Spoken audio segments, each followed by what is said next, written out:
so ká tún bẹ̀rẹ̀ wá sí náà báyìí èyí tọ́lọ́run bá fún wa ní àǹfààní rẹ̀ kí a lè bára wa sọ kí Al-Qur'ani Ọlọ́run ká kọ́kọ́ gbọ́ díẹ̀ náà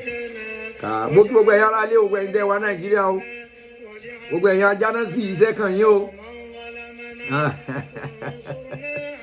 iṣẹ́ kan àwọn ajánà sí o yá o a máa gbé nọ́ọ̀sì yẹn fún Ìmámù Sùdésì kọjá àbí ká gbé fún àwọn Sùrẹ́mì ọlọ́mọdé àbá gbogbo wọn lẹ́mìí gbọ́dọ̀ lágbé ara bí qudratillah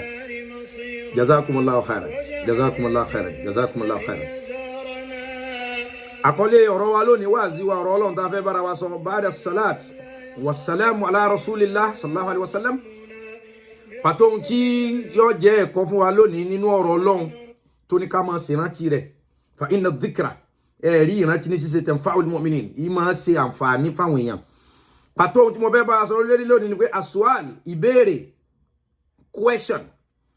odidi wáàzí ni mo mú wá fún wa odindi ọ̀rọ̀ ni mo mú fún wa lórí aswal ohun tí lábá ń pè ní aswal ìbéèrè question lólóyìnbó ń pè é ọ̀pọ̀lọpọ̀ wa wò pé question mo kàn fẹ́ ká mọ pàtó bọ́lọ́hun ṣe tó tó pẹ̀lú bóníkálukú ṣe mọ̀ tẹ́lẹ̀ ká dẹ̀ tún wo ìgbìyànjú wo láṣe láti fi rí ojú rí Ọlọ́run kò sóore kan tọ́lọ́hun ṣe fún ẹ̀dá tó tó kọ́lọ́hun ó yọ́nú sí ridwanullahil akbar ìyọ́nú Ọlọ́run ni àgbà oore tọ́lọ́hun lè ṣe fún ẹ̀dá láyé ẹni tọ́lọ́hun ó wá bínú sí bí amalan iṣẹ́ kan ni ẹni tọ́lọ́hun ó tún wá yọ́nú sí náà a ní yọ́nú sí o illa bí amal àfi pẹ̀lú iṣẹ́ kan náà tó náà bá tún ṣe náà ni kò wá sí ohun tó lè mọ prompt àwa èèyàn lọ sí bí ohun tá a ṣe tọ́lọ́hun ó fi yọ́nú sí wa tó ju wípé ká tún mọ̀ nípa Ọlọ́run ọba yẹn sí aswal àkọlé wáàsí tó nínú ìbéèrè ní pàtó wáàsí àkọ́kọ́ ń bẹ gbogbo ẹ̀dá tí Ọlọ́run bá fún ní ẹ̀bùn ìbéèrè àti ẹ̀bùn ìdáhùn Ọlọ́run kẹ́ ọ torí kò sẹ́ni tí ó lè béèrè àfẹ́ni ó bá gbọ́n kò sẹ́ni tí ó lè dáhùn béèrè àfẹ́ni ó bá gbọ́n kò sẹ́ni tí ó lè béèrè tó ká ìbéèrè ló béèrè o àfẹ́ni tó bá ní làákàyè kò sì sẹ́ni tí ó lè dáhùn béèrè pé ọmọ dáhùn ọ̀rọ̀ yẹn dáadáa àfẹ́ni tó ní làákàyè Al-Qur'ani wá sọ wípé ẹni tóun bá wá lè wọ́n ní yutal hikma ẹni òun Ọlọ́run bá lè fún ní làákàyè òun Ọlọ́run ti parí kíní fún utiya lahu khairan kasira òun ti parí oore fún. mo fẹ́ kẹ́ ẹ mọ̀ bí Ọlọ́run ti tó lára ìbéèrè ọ̀pọ̀lọpọ̀ wọ́n kàn wọ́n pé question ó ní òun ṣe kódà ó ní òun ṣe pẹ̀lú Ọlọ́run kí ni mo fi sọ fún wa pé títóbi Ọlọ́run ni mo fẹ́ ká mọ̀. àkọ́kọ́ ń bẹ Ọlọ́run tó ṣẹ̀dá gbogbo wa tó ju gbogbo wa lọ tí agbára rẹ̀ tó ká gbogbo ayé tí ìmọ̀ rẹ̀ gbé gbogbo nǹkan mì tí wí bẹ́ẹ̀ jẹ́ bẹ́ẹ̀ rẹ̀ tó kọjá kẹ́dà kan sọ wípé ta lọ́lọ́run ọ̀hún ohun tọ́lọ́run kọ́kọ́ fi ń jọ́lọ́run lórí gbogbo wa ni wípé la yus'alu amma yaf'alu wa hum yus'aluna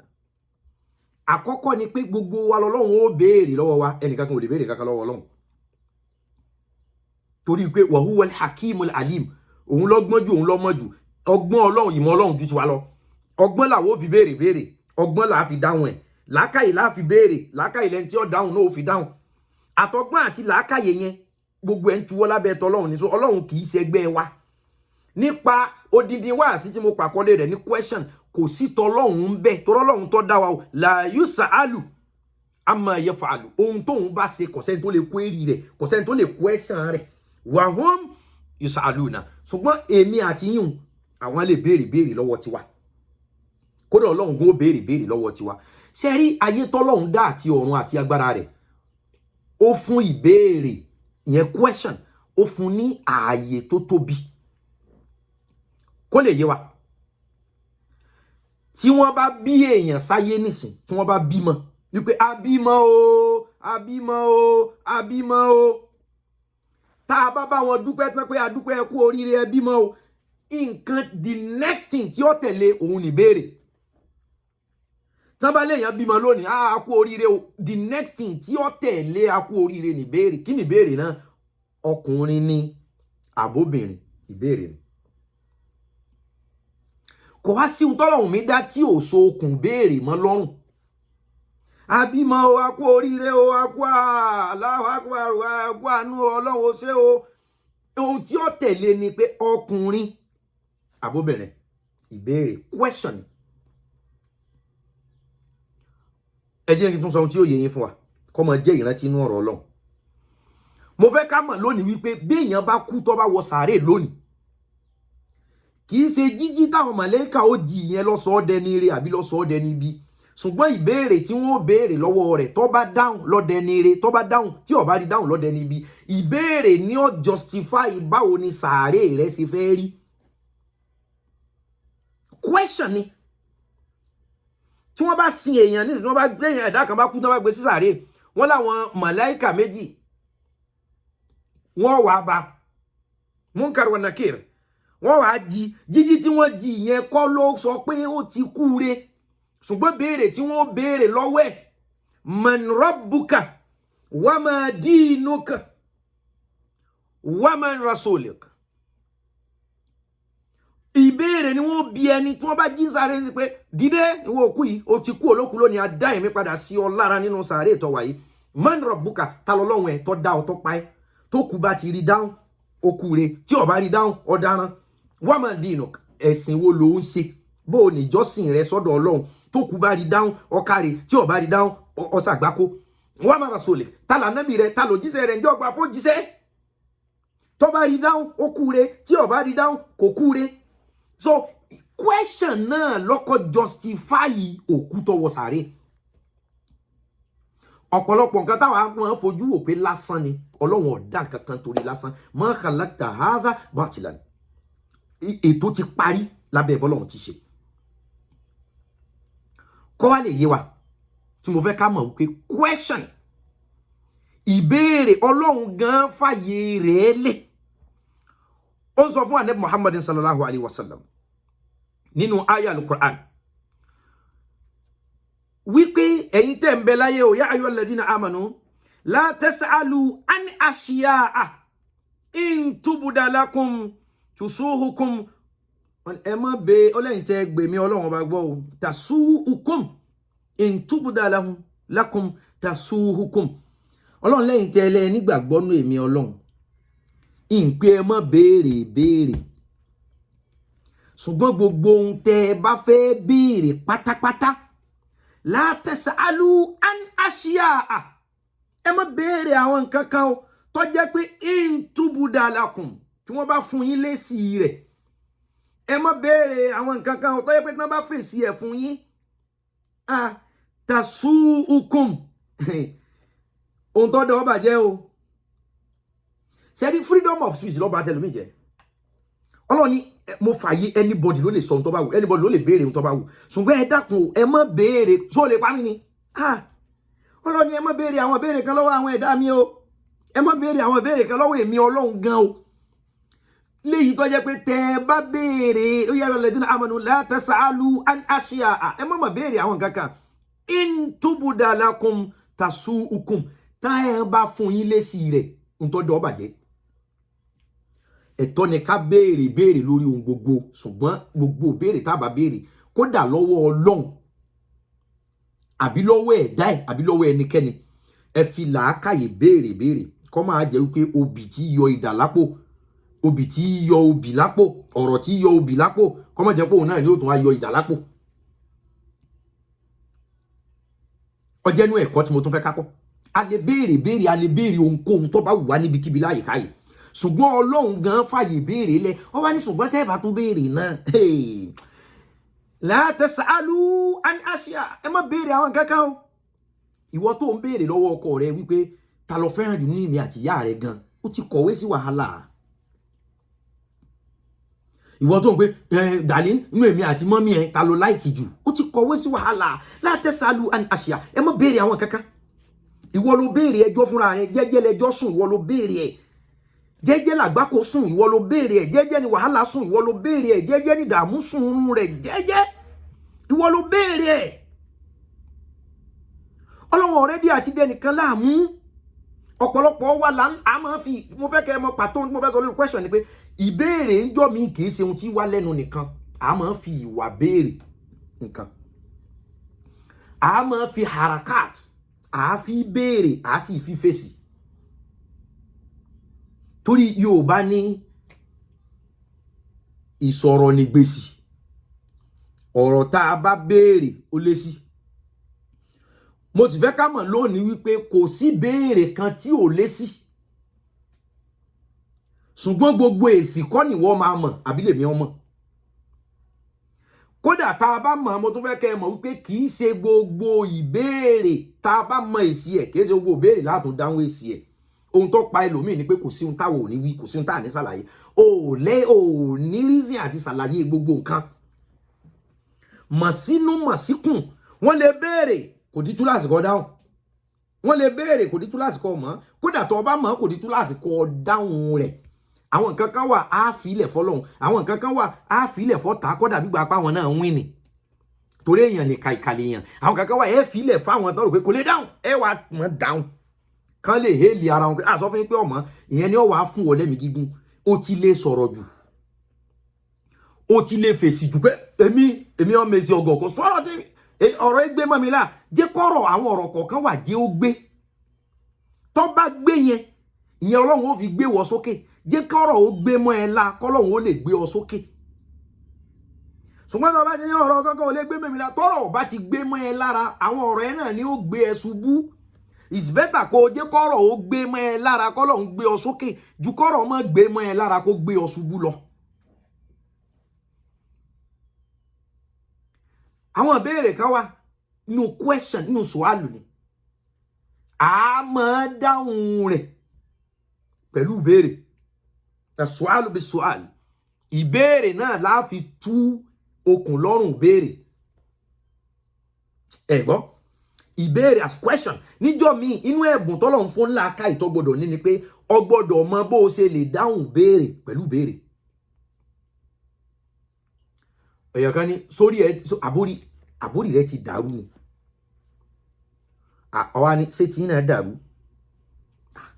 àkètò wọn dàrú tán tèmi náà dàrú ìbéèrè ló béèrè ìbéèrè tó sì béèrè yẹn lè díjà alẹ́ Yorùbá wá fẹ́ tan gbogbo èèyàn Yorùbá ní ìbéèrè ọ̀fàjà nígbà èèyàn bá ní ṣùgbọ́n o gbọ́dọ̀ gbọ́n láti lè fèsì àmọ́ inú ẹ̀kọ́ tó tún wà nínú ọ̀rọ̀ tí n sọ fún wa ni pé a gbọ́dọ̀ mọ bá ti fi ìbéèrè tú ìbéèrè o gbọ́dọ̀ ẹni Ọlọ́run bá kẹ́pin yóò fún ọ lẹ́bùn yẹn èèyàn kan ní abẹ́ o sí èrè ni ọwọ́ abẹ́ wulẹ̀ ọ̀ ń jà no wọ́n náà ọba abọ́ o sí èrè ni àbí wọ́n náà sí èrè èmi ò sí èrè èmi náà ò sí èrè so ọ̀pọ̀lọpọ̀ èèyàn wà láyé jẹ́jẹ́ làgbákò sùn àwọn làlọ́ jì Ọlọ́run sọ fún àwọn mọ̀lẹ́yìn ànábì Muhammad sallallahu alaihi wasallam àwọn mọ̀lẹ́yìn ànábì Musa wọ́n máa béèrè gan wọ́n wá béèrè ńjọ́ kan wọ́n fẹ́ fi béèrè yẹn gbé ànábì Musa tá mọ̀ sí Mósísì wọ́n fẹ́ fi ìbéèrè gbé ṣubú ìbéèrè ti pọ̀jù wọ́n béèrè títí ńjọ́ kan ìbéèrè tí wọ́n béèrè sú ànábì inú ìbéèrè táwọn ọmọ Ísírẹ́lì béèrè lọ́wọ́ Musa gan ó wà nù tí ò jẹ́ ó lè bá wọn débi tí wọ́n ń lọ torí wàhálà ti pọ̀jù àwọn mùsùlùmí wọ́n á bẹ̀rẹ̀ sí ní béèrè oríṣiríṣi lọ́wọ́ ànábì sallallahu alaihi wasallam sọ́dá akájò kété sọ́dá akájò kété kan àwọn béèrè mi tẹ́ pé ibi wọn náà ní láàká ìkílà bá débi eléyìí Ọlọ́run wá fẹ́ kẹ́ ẹ mọ̀ pa àmọ́ fi béèrè dáhùn béèrè ó wá sọ fún ọjọ́ náà ó ní am turiduna an tas'alu rasulakum wọ́n ti béèrè yẹn títí ó ti ṣóòkì ànábì wá sọ báyìí kò dáhùn mọ́ ó ti sú lọ́jọ́ báyìí Ọlọ́run mi wá ní am turiduna ṣé ẹ̀yin náà tún fẹ́ ẹ fẹ́ bẹ̀rẹ̀ an tas'alu rasulakum ẹ̀yin náà tún fẹ́ bẹ̀rẹ̀ sí ní béèrè kọ̀bákùngbé lọ́wọ́ ànábì yín àbí kàmá su'ila Musa min qabl gẹ́gẹ́ bí àwọn ọmọ Ísírẹ́lì bí wọ́n ṣe fi béèrè dorí ànábì Musa rú ẹ fi béèrè ṣe Muhammad lè ṣe fún mi ṣẹ́rí báyà yẹn ṣe sọ̀kalẹ̀ tọ́lọ́hun béèrè bẹ́ẹ̀ báyìí gbám gbogbo àwọn mùsùlùmí ìjọ náà kálukú lọ silent ànábì kọ́ lọ́kọ̀ ọmọ Ọlọ́run gan ọ̀kọ́ ó fi béèrè ó fi tún dá ìbéèrè tí wọ́n ń béèrè dúró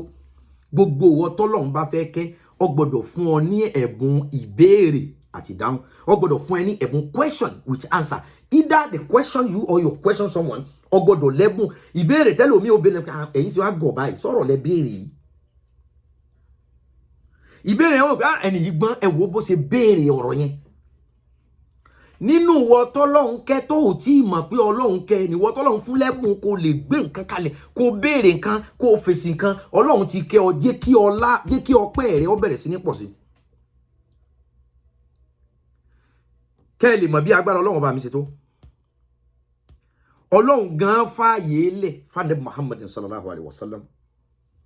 ó ní wá ìzáza alaka ìbádí àní fa inni qaribun ujibu da'wata da'i ìzáda àní ọlọ́run ló dá gbogbo nǹkan àwọn ọmọ ọlọ́run ló dá omi ọlọ́run ló dá iná ọlọ́run ló dá atẹ́gùn ló dá gbogbo nǹkan ṣé wọ́n mọ ọlọ́run ṣé wọ́n rọ́ ọlọ́run ọmọ bó ṣe jẹ́ àmọ́ ọ̀hán ni ọ̀dà àwọn èmi mo gbé wọ dìde lójíṣẹ́ mi ya Rasul ya Muhammad sallallahu alayhi wa sallam àwọn èèyàn wà máa bá ẹ wípé ọlọ́run tó ní a máa sìn ta ni Ògún tá ń bọ àrí ó sì lójúbọ Èṣù àwọn rí ó lójúbọ Ṣàngó gbogbo òòṣà àwọn ọmọ ibi tó wà àwọn ọmọ orúkọ tí wọ́n ń jẹ́ àwọn ọmọ bá àwọn lè fọwọ́ kàn wọ́n ṣùgbọ́n jọ ọlọ́run tó ní ká máa sìn yìí ta ni ọlọ́run ní èmi ni mo rán wọ́n ṣe wáyé sáásá aláka ìbádí túláàsì ní ká wá béèrè pé ta lọ́lọ́run tó ní a máa sìn wáyé tí wọ́n tóbi débi pé ẹnìkan ò lè béèrè nǹkan lọ́wọ́ rẹ mọ́ wáyé tó tóbi débi pé èmi ló ń bá sọ̀rọ̀ báyẹn èmi ló ń ṣe kíní rárá ẹ sọra yín kalẹ̀ gbogbo ẹ̀dá tó bá fàyè lẹ̀ pé ẹbí mi ní ohun tí òye yín kí n fún ilé sí òkìkí rẹ̀ ọkàn káàkiri ayé o ò nídìí oògùn òkìkí rẹra rẹ lẹ̀ tó bá rẹra rẹ lẹ̀ nísìnyí ọ̀gá ìbùkún ní fẹ́ni tó rẹra rẹ̀ ńlẹ̀ tó ráwà lágbè ga ègbé ní fẹ́ni tó gbéra rẹ̀ ga torí yóò wálẹ̀ èmi ni mo ní kó máa sọ̀rọ̀ mi ṣùgbọ́n wọ́n wà ọlọ́run wá tó ní wọ́n wà béèrè mi lọ́wọ́ rẹ̀ wà ní Muhammad sallallahu alaihi wasallam wa iza sa'alaka ibadi anni wọ́n wà béèrè mi ọlọ́run lọ́wọ́ wà nẹ́bí o wá fún wọn lésì ìní qaribun sọ fún wọn pé mo súnmọ́ wọn ujibu da'wata da'i ìzáda àní wọ́n bá ti pè mí máa dáhùn ni wọ́n fi mọ̀ pé mo súnmọ́ wọn ọlọ́run ọba nìyẹn o tó fààyè lẹ̀ pé ohun tí ọba yàwó èèyàn kan wá bí mi kan wá bí ànábì nípa òun so bí ilé ayé yìí ṣe yí lọ nìyẹn ìbéèrè ni wọ́n fi mọ̀ pé ó dé sáré ìbéèrè láfi kí ọmọ tó ń kọ́ káàbọ̀ sáyé kódà tó bá di yóò gbé ní àlìkìyámọ́ kí gbogbo owó lè mọ̀ dájú ìbéèrè lọ́lọ́run ó lò kò sí ohun tí ń jáde kìámọ̀ question and answer wá ṣàlàyé báwo lè ṣe lo ayé the essence of al-Qiyamah, the essence of the judgment day, at least we even call it judgment day. What are we going to judge you for? So we need to ask you question. You need to answer question. Ohun tí ń jẹ́ al-Qiyamah gangan náà ni question náà al-Qiyamah. Ìgbàdá al-Qur'an ni ó wà yẹn gbé ẹ̀fọ́ ó wá ní summa latus'alunna yawma izin anin na'im. Ìbéèrè náà al-Qiyamah kò sí tí ń jẹ́ al-Qiyamah ìbéèrè náà ni. Bó ni irun rẹ abéèrè ni, bó làwẹ̀ rẹ abéèrè ni, báwo ni zaka rẹ question ni. Ìwé irun rẹ dà ṣé ó pé, ìwé àwẹ̀ rẹ dà so complete, ìwé hajj rẹ so complete, ìjọ láàánú nígbà tó ń bẹ láyé, ìjọ ṣàánú fáwọn èèyàn, ìjọ dúró táwọn èèyàn, ìjọ pa àwọn èèyàn lẹ́rìn. So ohun tí ń jẹ́ al-Qiyamah is a question and answer. So kẹ́ lè mọ̀ bí agbára ìbéèrè ṣe tó torí jọ àjíǹde gangan ìbéèrè náà fẹ́ béèrè. Summa latus'alunna yawma izin anin na'im. Ọlọ́run ní tó bá jọ àjíǹde òun ó béèrè lọ́wọ́ ẹnì kọ̀ọ̀kan pé ìkẹ́ tóun ṣe fún ẹ alpha báwo ló ṣe lò, owó tóun fún ẹ báwo ló ṣe lò. Latus'alunna yawma izin anin na'im. Owó tí mo fún ẹ báwo ló ṣe ṣe, ọmọ tí mo fún ẹ báwo ló ṣe tọ́ wọn, aya tí mo fún ẹ, ọkọ tí mo fún ẹ, dúkìá tí mo fún ẹ, ipò tí mo fi ọ sí. Latus'alunna yawma izin anin na'im. Báwo ló ṣe ṣe? Kò jù bẹ́ẹ̀ lọ. Ìbéèrè gangan ló validate judgment day. Kẹ́lì mọ̀ bá gbára béèrè ṣe tuntun. téèyàn bá wọ school tí ò miss ọjọ́ kan, kò miss kíláàsì, kò miss whatsoever it is, kò miss nǹkan kan, kò miss kíláàsì o, gbogbo handout tí ẹ pé gbogbo nǹkan tó láyé kó ṣe, ó wá di ọjọ́ exam kò wá síbẹ̀, kò sá lọ school all through all the time, kò wá ṣe exam. Ṣé mọ̀ wípé gbogbo school tó lọ tí ò di ọjọ́ kan yẹn, ọjọ́ exam tó ti dín yẹn nǹkan ti bàjẹ́. Kí ni wá ń jẹ́ exam? Ẹ̀rí pé àwọn students ó tún wá bẹ̀rẹ̀ pé àwọn question wo náà feed, àbí bẹ́ẹ̀ kọ́ ni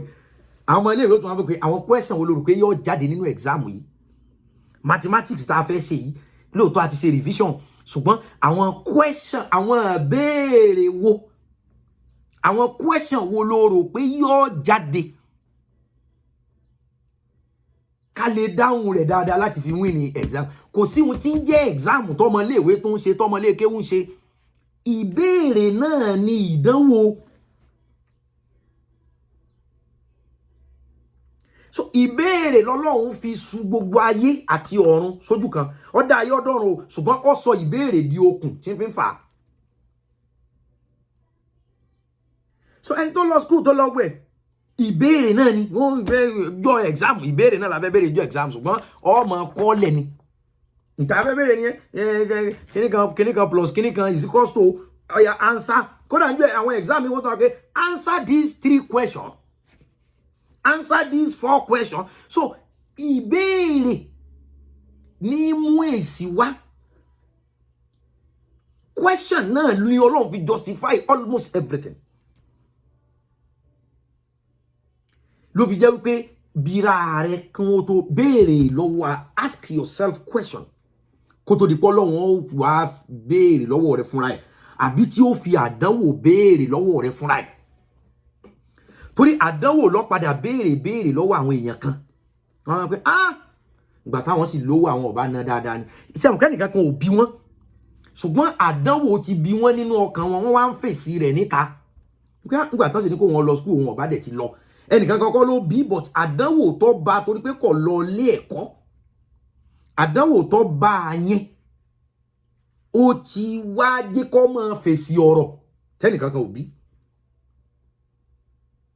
Gbogbo ẹni ó bá mọ̀ pé Ọlọ́run bẹ, ó gbọ́dọ̀ bọ̀wọ̀ fún iṣẹ́ rẹ̀ ní gbogbo ọ̀nà. Ó gbọ́dọ̀ bọ̀wọ̀ fún ọlá Ọlọ́run ní gbogbo ààyè. Tẹ́ bá ń gbọ́ bí kan Ọlọ́run tún bá wa sọ̀rọ̀ fún Muhammad sallallahu alaihi wasallam. Ó ní wà nábì o, lọ́mọ lónìí o, wọ́n béèrè lọ́wọ́ rẹ̀ o, ani ruh, nípa ẹ̀mí.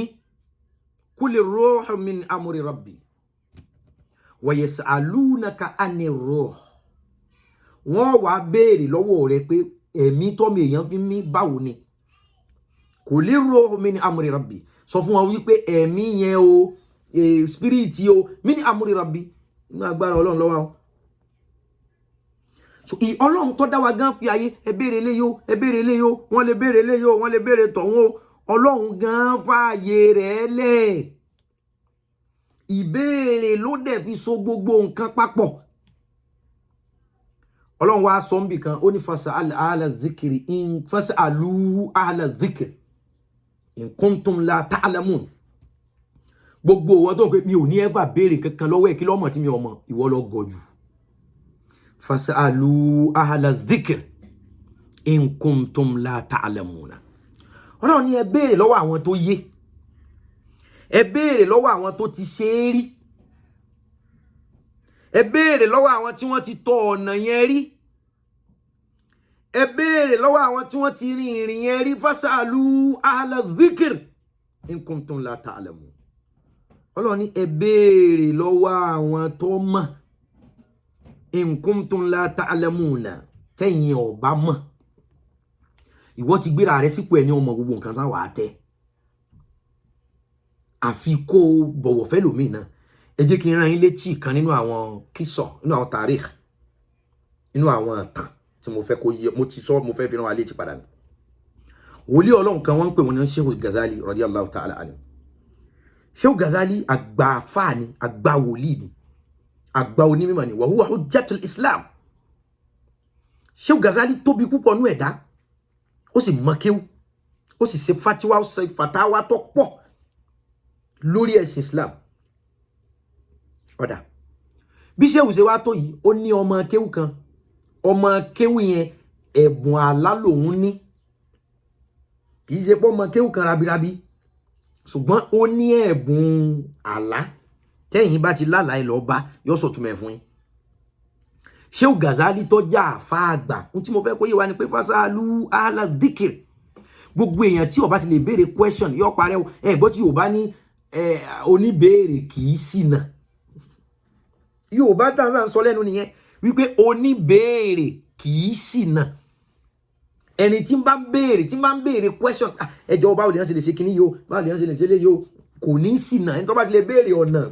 ẹjọ́ Òṣòdì là ń lọ, ẹjọ́ Bladensburg là ń lọ, Bowie là ń lọ, Baltimore là ń lọ, ẹjọ́ Lanham là ń lọ, Laurel là ń lọ, Dallas là ń lọ, Greenfield là ń lọ, Fort Worth là ń lọ, Houston là ń lọ, El Paso là ń lọ, Miami là ń lọ, bẹ́ẹ̀. So ẹni tí máa ń béèrè wọn ni bíbá ilẹ̀ ti wọkọ̀, bíbá ilẹ̀ ti wọ train, bíbá ilẹ̀ ti wọ nǹkan báyìí. Alukurani wá gbé ọ̀rọ̀ yẹn wá pé fasalu ahla dhikr, torí pé onímọ̀ lọ jẹ́ ni òye ṣe ọmọ tán, kì í ṣe pé ọmọ tán rárá. Onímọ̀ ní ọ àgbà ṣùgbọ́n òye sọ lọ́hùn. Ẹ̀dá tó bá ti ní mi ò ní béèrè yóò kéré gbogbo. Sheikh Ghazali radiyallahu ta'ala anhu àfá àgbà ni Sheikh Ghazali ọmọ kéwú rẹ̀ lọ́mọ̀ tún máa lá, ọmọ kéwú tí èjì ẹ̀ tún mọ̀ kéwú dáadáa tó nǹkan inú wọn jọ́nà kí kọ́rọ̀ yẹn ó lè yé yín. Sheikh radiyallahu ta'ala anhu ó wá sùn ó lálàá wípé òun rà Ànábì sallallahu alaihi wasallam, Ànábì wá ń yà ká sí òun báyìí lójú àlá. Lẹ́ẹ̀kẹ́ ní ó tún sùn ó lálàá, ó tún sùn ó lálàá, ó tún sùn ó lálàá, ó wá lálàá yẹn lẹ́ẹ̀márùn kílẹ̀ ò tó mọ́. Lẹ́rú bá ń bá wípé àbí Ànábì ń sọ wípé ọjọ́ 5 ló kù tó fi kú o, ọjọ́ 5 ló kù, ẹ̀rù ń bà. Àbá Ànábì ń sọ wípé Ghazali o òpó Ìsìlámù 5 rẹ̀ Ọlọ́run ò gbà o, Ọlọ́run ò gbà o, Ọlọ́run ò gbà o, àbí ohun tí Ànábì ń wí nìyẹn ni. Àbí yóò bá bẹ́ẹ̀ l'Ànábì ń wí ni. Ọ̀rọ̀ yìí ti kó ìrònú àti ìbànújẹ́ bá Imam Ghazali radiyallahu ta'ala anhu. Nígbà tí ọmọ túmọ̀ àlá kí lòun lè ṣe fasalu ahla dhikr in kuntum la ta'lamun, ẹ lọ béèrè lọ́wọ́ ẹni ọmọ, kódà kẹ́ni tó mọ̀ ọ́ jẹ́ ọmọ yín, ẹ béèrè question. Ó ṣe kémi náà fàyè béèrè àyè question lẹ̀ lórí wáàsí lónìí maybe. Ìwọ ìyàwó tọkọ rẹ̀ ń ṣe dáadáa tẹ́lẹ̀ tí ò ṣe dáadáa mọ́, béèrè question. Ẹ ṣe báyìí tẹ́lẹ̀. Ìwọ ọkọ tíyàwó rẹ̀ ń ṣe dáadáa lógìgì tí ò ṣe dáadáa mọ́, béèrè question. Ìyá yìí ò kì í ṣe báyìí tẹ́lẹ̀ rárá, mo mọ̀ ẹ́. Ẹ̀yin ọmọ ẹ béèrè question lọ́wọ́ bàbá yín pé bàbá bẹ́ẹ̀ bá délé láti ibi iṣẹ́ ẹ bá wa ṣeré, ẹ bá wa sọ̀rọ̀, kí ló dé lẹ́nu ọjọ́ mẹ́ta yìí. Ẹ mọ̀ speculation mọ̀ bà nǹkan jẹ́ ni. Ìyẹn ni wọ́n fi sọ fún wa wípé apá kan nínú àbá dídá ẹ̀ṣẹ̀ ni. Kò sí ohun tá ń pè ní àbá, speculation ni. Káwọ́ pé àbí inú ń bi ni, inú ò sì bí owó ni ò sí lọ́wọ́ ẹ̀. So ẹ bá béèrè, ǹjẹ́ o béèrè lọ́wọ́ ọkọ rẹ pé kí ni mo ṣe fún yín, ǹjẹ́ o béèrè lọ́wọ́ ìyàwó rẹ pé kí ló ṣẹlẹ̀, ǹjẹ́ béèrè lọ́wọ́ dádì yín pé owó iléèwé wa ìpẹ́ tó yìí kí ló ṣẹlẹ̀, ǹjẹ́ béèrè lọ́wọ́ àwọn ọ̀rẹ́ yín pé ọ̀rẹ́ mi mo gbọ́ pé Yorùbá sì ní ọ̀rọ̀ òkèrè bí ọba lé yóò dín,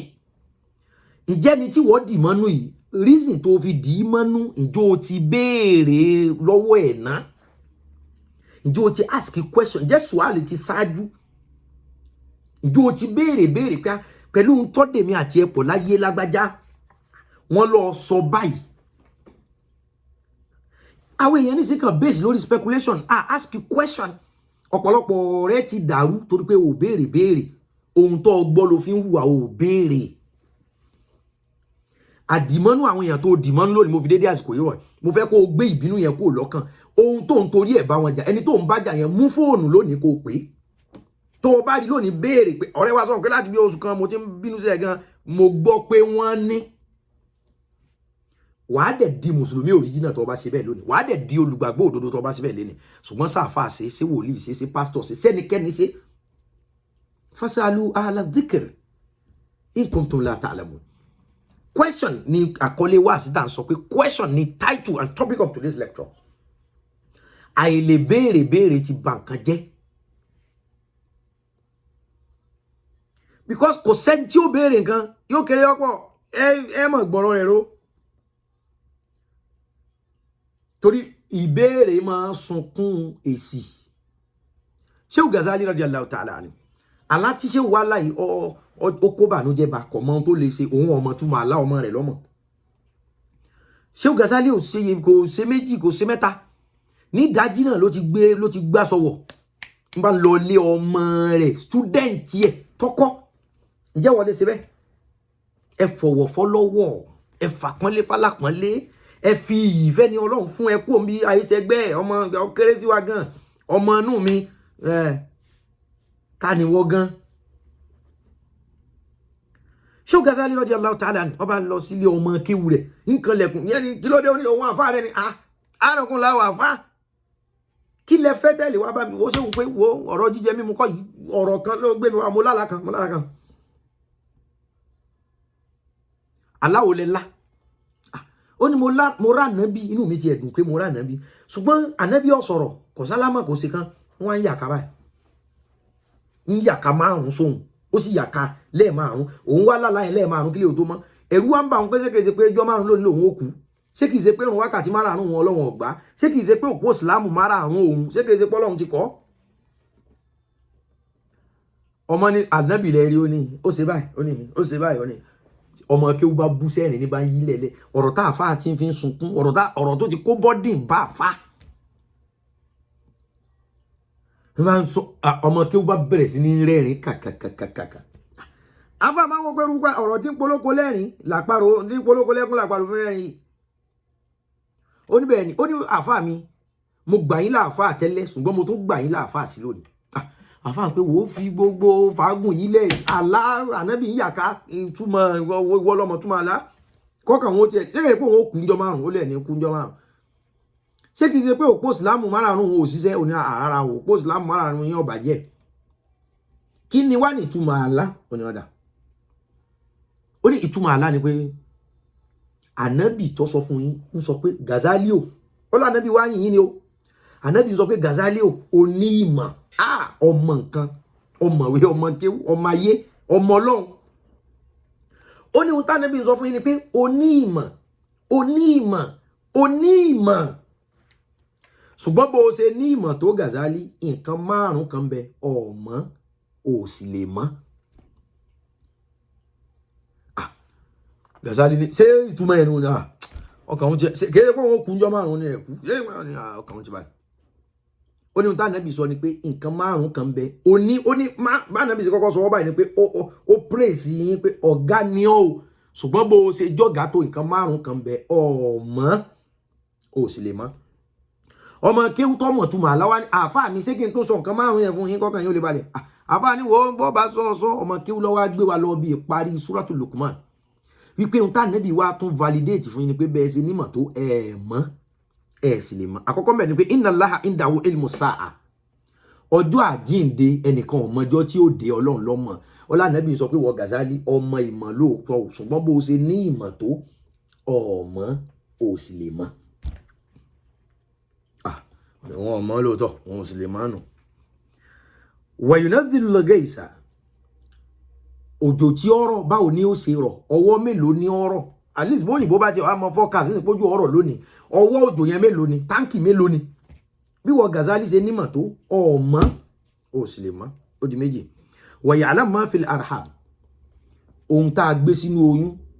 kì í ṣe pé ọmọ tá a gbé sínú oyún ṣùgbọ́n ya'lamu ma fil arham ohun tí ń bẹ nínú oyún kò sí scan oríire pé àwọn ọmọ yìí olówó ní ọ̀yà rárá pé kádàrá tá a yàn fẹ́ ni tó wà nínú oyún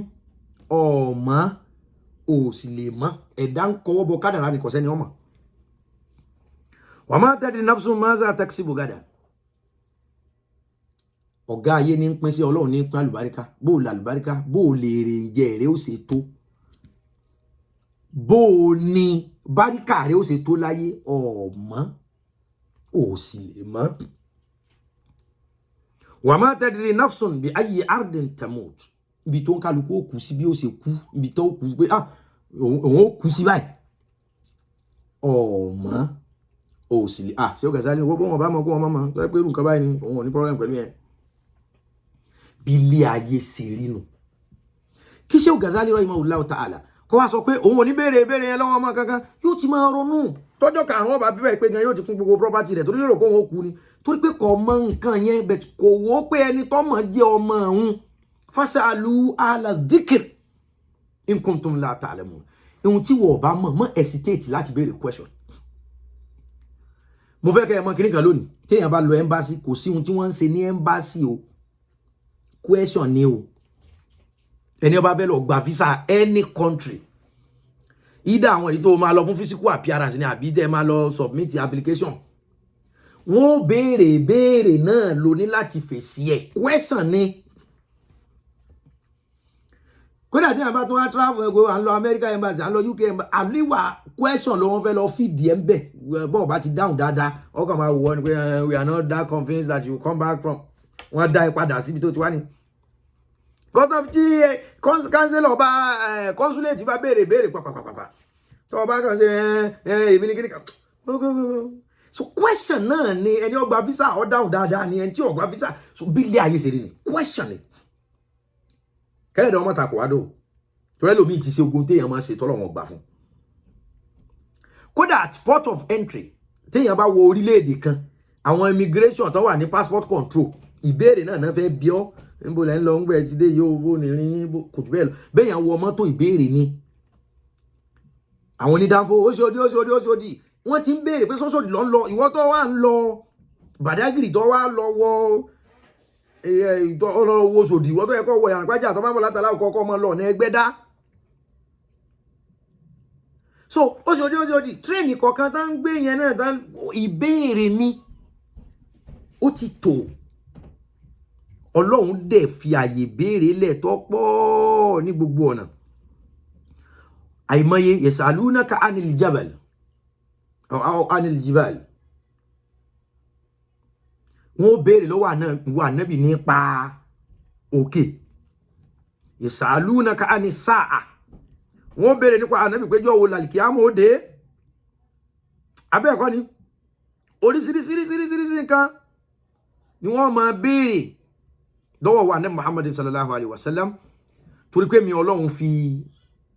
àsìkò lẹ̀ fún béèrè. Yasalunaka ani shahril harami qitalun fi àwọn mùsùlùmí ní ogun ti dé o à ń jagun ṣùgbọ́n wa Ànábì àwẹ̀ ń bọ̀ o sátún jagun nú àwẹ̀ wọ́n ó béèrè lọ́wọ́ ẹ̀ so gbogbo nǹkan ló lẹ́tọ̀ọ́ sí ká béèrè kódà tán bá ní kéèyàn ó ṣe nǹkan báyìí ó béèrè pé I'm sorry kí la fẹ́ torí ẹ̀ ṣe ìtẹ́ni àṣẹ. So ó kálukú ló lẹ́tọ̀ọ́ sí bó tiẹ̀ jẹ́ kí gbogbo òbéèrè kọ́ ló lẹ́tọ̀ọ́ sí dáhùn ṣùgbọ́n everybody ló lẹ́tọ̀ọ́ sí kó béèrè. Yasalunaka anil khamr wal maisir wọ́n wá bí wa Ànábì ń pa tẹ́tẹ́ àtọtí mímu. So Ọlọ́run gan ti pé ó ti mọ̀ wípé ẹ̀tọ́ ni ká béèyàn bá ń ṣe nǹkan kan ó lè béèrè pé ṣé kí n má ṣe kíní lọ. Kódà ìjọsìn tá ń jọ́sìn yẹn ìbéèrè ló jẹ́ ó yé wa. Ìrun tá ń kí ìbéèrè ló jẹ́ á mọ̀ kí. Àwẹ̀ tá ń gba ìbéèrè ẹwọnú àwẹ̀ oríṣiríṣi ìbéèrè ìyàwó èèyàn àbẹ́ni tí kìí ṣe ìyàwó èèyàn só lè lóòótọ́ èèyàn lọ fẹ́ ra wọn ṣé èèyàn só lè dáná fún yàn ìbéèrè yẹn lọ́pọ̀ jù nínú gbogbo àwẹ̀ títí máa wáyé láyé ìbéèrè ẹni tí ẹ ṣe ìyàwó èèyàn só lè dáná oúnjẹ sàárì fún yàn àti sínú ìbéèrè náà ni yasalunaka anil khamri wal maisir wọ́n béèrè nǹkan ọtí mímu àti tẹ́tẹ́ títa so wa yasalunaka anil yatama wọ́n béèrè pé báwo la ṣe lè máa treat ọmọ òrukàn gbogbo wọn yìí béèrè ni yasalunaka maza yunfiquna ọ̀dà tá bá fẹ́ ṣe sàárà tá bá fẹ́ náwó sáàlì torí pé a fẹ́ kọ́ mọ́sálásí ká lọ pààyàn sáàlì torí pé a fẹ́ náwó sójú ọ̀nà Ọlọ́run ká lọ jalè so gbogbo eléyìí béèrè ni wọ́n ti bi Ànábì ṣáájú pé yasalunaka maza yunfiquna tá bá fẹ́ ṣe tọ́lọ́run rú owó wo ni ká ná so ìbéèrè ti lọ gbogbo wọn yìí ń wá tẹ̀lúlù ala annahu al-wahid kálímà pọ̀ lọ́hùn náà lọ́lọ́hùn kí gbogbo owó sì fi lè rẹ ìyẹ́ wa ńlẹ̀.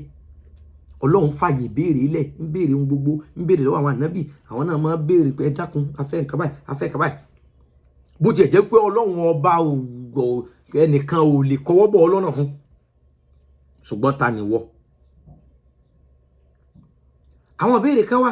ẹ gbọ́dọ̀ béèrè ẹ̀ kódà bó tilẹ̀ wù kẹ́nu yín ó fúyẹ́ tó ẹ gbọ́dọ̀, ó ti kọjá kẹ́ béèrè ẹ gbọ́. Àwọn béèrè kan wà ó ti wà lákọọ́lẹ̀ bẹ́ẹ̀ ni ẹ gbọ́dọ̀ béèrè wọn. Bí kéèyàn máa béèrè àwọn béèrè tí ò bá làákàyè mu. Ìyá àti bàbá báwo lẹ ṣe ń sùn bẹ́ẹ̀ àwọn béèrè tó Ọlọ́run gbà ń bí eléyìí Yorùbá ní ìyá pàdé máa ń jẹnu ọmọ lọ. Ẹlòmíì ti forí burúkú kanra rẹ̀ níbi kò sí ohun tí ń lè béèrè ní tèmi o èmi máa bí wọn o báwo lẹ́yìn àti mọ̀mọ́ ṣe máa ń ṣe kí ọmọ kéwọ́ máa béèrè pé lọ́wọ́ ìyàwó àfáà pé àwọn ṣé wò tiẹ̀ wá ráyè yín rárá. Tí wọ́n bá ti jáde èmi ọmọ wa kíkí ni ó lè ṣe ìyàwó ọ̀gá ìyàwó ọmọ ṣẹ́ gbogbo àwọn ìbéèrè tí ó yẹ kẹ́ ọ̀gá mi ọmọ béèrè àwọn ìbéèrè tí ó yẹ kí ọ̀rẹ́ mi ọmọ béèrè bọ̀ torí pé ẹnu ẹlòmíì ń jò. Ọlọ́run dẹ̀ kọ́sọ́ Ànábì Muhammad sallallahu alaihi wasallam lórí irú ọ̀rọ̀ bẹ́ẹ̀ sọ̀rọ̀ pé ohun tí ó pàwọ́ nísìnyí pé kò sí ohun tó lè béèrè ikú rẹ̀ ti dé wọ́n ń kọ̀wé rẹ̀ lọ́wọ́. Àgbàlagbà kan wà àgbàlagbà òpìdán ni òpìdán ayé tọ́lọ́run gbà fún tọ́lọ́run gbéga tó sì ní òkìkí òun làgbàlagbà náà bó ṣe lókìkí tó ìjọba mùsùlùmí ó sì ní agbára gbogbo èèyàn ló sì fi ààrẹ nígbà tí ń bẹ láyé. Wọ́n wá ń béèrè question lọ́wọ́ àgbàlagbà òpìdán tó já lágbára yìí wọ́n wá ń béèrè question lọ́wọ́ ẹ̀ níbi interview lórí tẹlifíṣàn wípé bẹ́ẹ̀ ṣe lágbára tó yìí ṣé nǹkan kan lè ṣe yín ó ní sí nǹkan kan tó lè ṣe nínú ọlá Ọlọ́run agbára pọ̀ fún yín gan ó ní bẹ́ẹ̀ ni ó ní ṣùgbọ́n bóun ṣe lágbára tó yìí sọ yẹ kó dáhùn wọ́n á ní bẹ́ẹ̀ ṣe lágbára tó yìí ṣé ọjọ́ kan wà tí kì í sí nǹkan kan lára yín ó ní mo ní agbára gan o ṣùgbọ́n every Friday kì í sí nǹkan kan gbogbo agbára dẹ́ mi ń pariwo mi yẹn every Friday kì í sí nǹkan kan lára wọn bá a ti gbọ́ tán náà pé every Friday òun ò ní agbára kankan ọ̀lẹ́ lòun àwọn tó wá fẹ́ pa ọjọ́ Friday yẹn ni wọ́n wá lọ yìn níbọn pa bó ṣe lágbára tó kọ̀ ẹ́ wọ́n yìn rẹ̀ ń bọ̀ ń kú ṣùgbọ́n question ti pa answer ti kó ba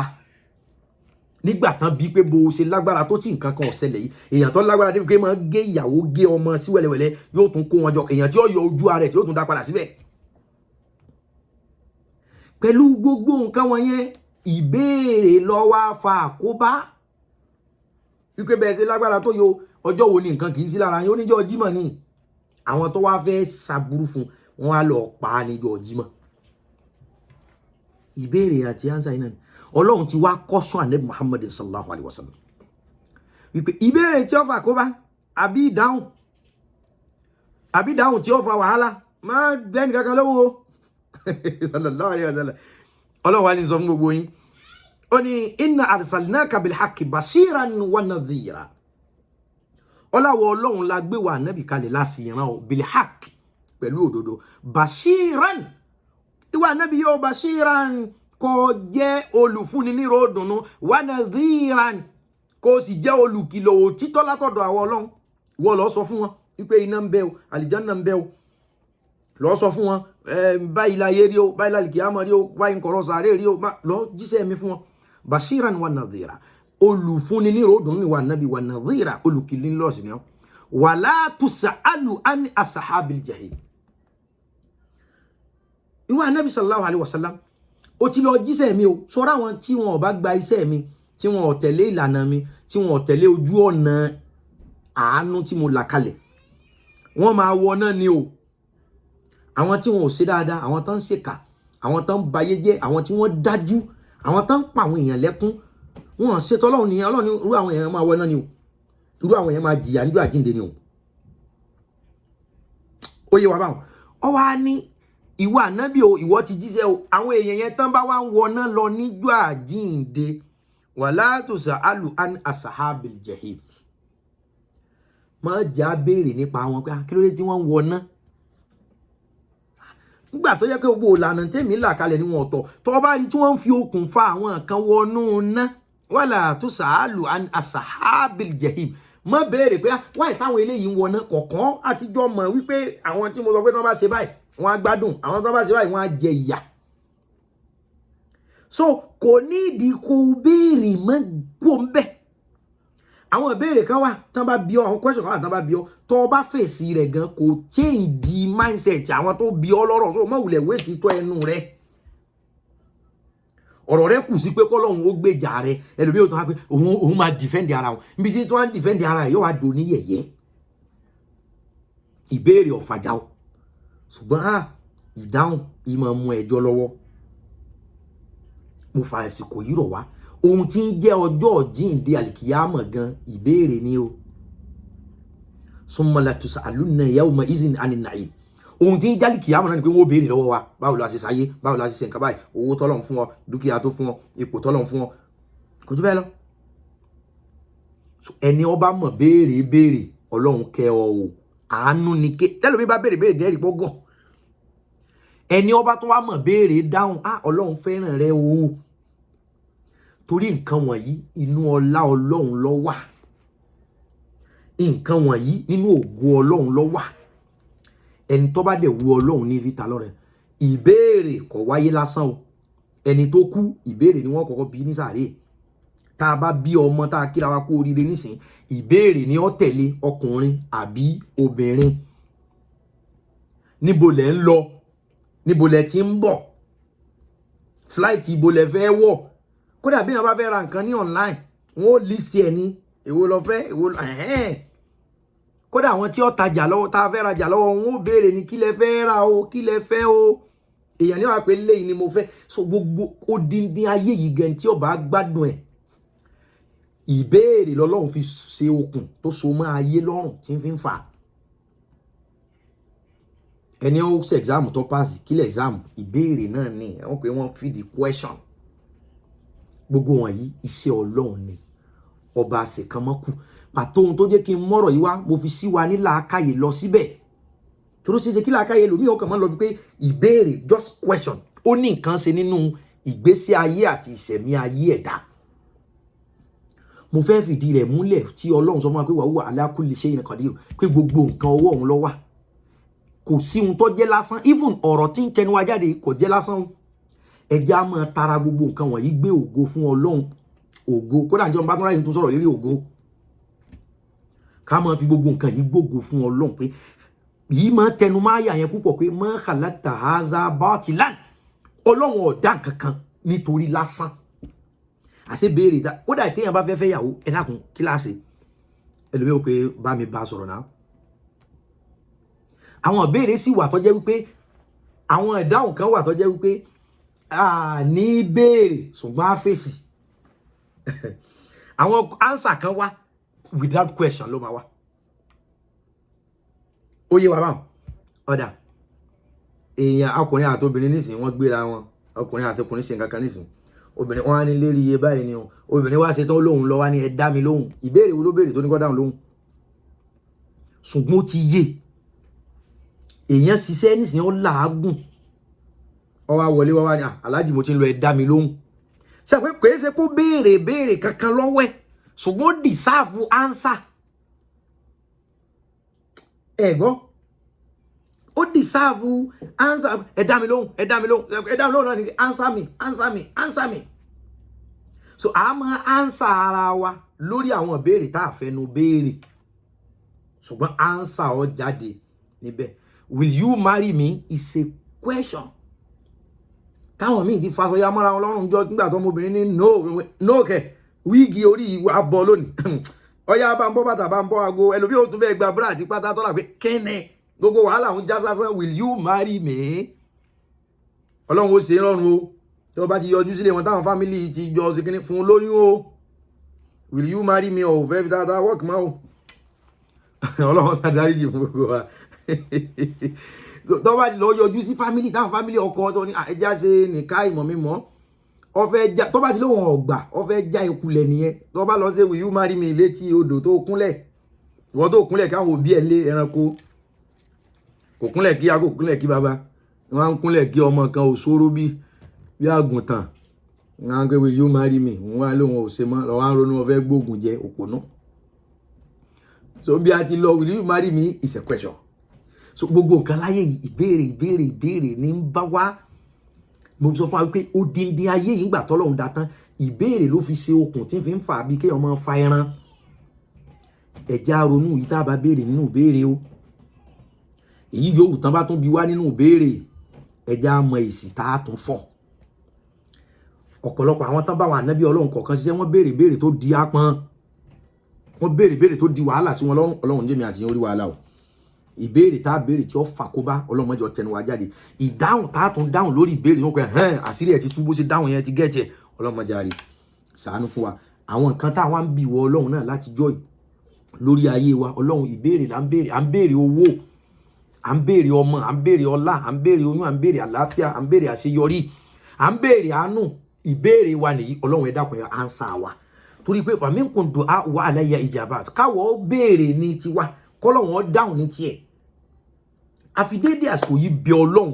ìbéèrè rẹ ìbéèrè mi àti question ní tiwa pé Ọlọ́run jọ̀ọ́ we need money, we need cash, we need house, we need more, we need motor, we need connection, several things wọ́n lọ́mọ tó nídìí. A fẹ́ parí mọ́sálásí wa ìbéèrè ni. Èmi fẹ́ parí mọ́sálásí mi tí ń kọ́ Nàìjíríà ìbéèrè ni. Ṣùgbọ́n Ọlọ́run ló lè ṣe. Innama amruhu iza arada shay'an an yaqula lahu kun fayakun. Fasubhana allazi biyadihi malakutu kulli shay'in wa ilayhi turja'un. Innama amruhu iza arada shay'an an yaqula lahu kun fayakun. Fasubhana allazi biyadihi malakutu kulli shay'in wa ilayhi turja'un. Mo tún fẹ́ ka útúbà yẹn lẹ́ẹ̀kan sí kálukú dàníyàn pé ìbéèrè mi Ọlọ́run ẹ dáhùn sí. Torí béèrè tọ́lọ́run bá rọ́dù tó bá yí dànù kò sẹ́ni tí ó dáhùn sí. Ọ̀yá ìṣẹ́jú kan kí n wá tún ké kún fàyẹ̀kúnnù kan sí. Kémi náà wá fàyè lẹ̀ ẹ béèrè bó tiẹ̀ sí 10 minutes. Káwọn ní Facebook ó béèrè kó ní Instagram ó béèrè bẹ́ẹ̀ kó ní YouTube ó béèrè. So kálukú dàníyàn àwa ìbéèrè mẹ́ta lọ́dọ̀ oní Facebook, ìbéèrè mẹ́ta lọ́dọ̀ oní Instagram ká ṣe bẹ́ẹ̀. So màá try èyí tó Ọlọ́run bá ní kójú mi tó ń bẹ̀ ní o. Ṣùgbọ́n ẹ dàníyàn. Innama amruhu iza arada shay'an.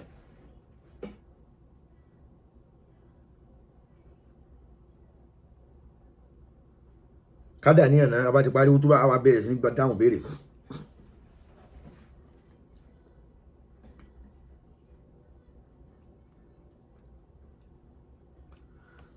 ما شاء الله لا قوة إلا بالله. أوليس الذي خلق السماوات والأرض بقادرين على أن يخلق مثلهم بلى وهو الخلاق العليم. إنما أمره إذا أراد شيئا أن يقول له كن فيكون. فسبحان الذي بيده ملكوت كل شيء وإليه ترجعون. ولا حول ولا قوة إلا بالله. الفاتحة. بسم الله الرحمن الرحيم. الحمد لله رب العالمين الرحمن الرحيم مالك يوم الدين إياك نعبد وإياك نستعين اهدنا الصراط المستقيم صراط الذين أنعمت عليهم غير المغضوب عليهم ولا الضالين آمين. صلوا على النبي الكريم صلى الله عليه وسلم.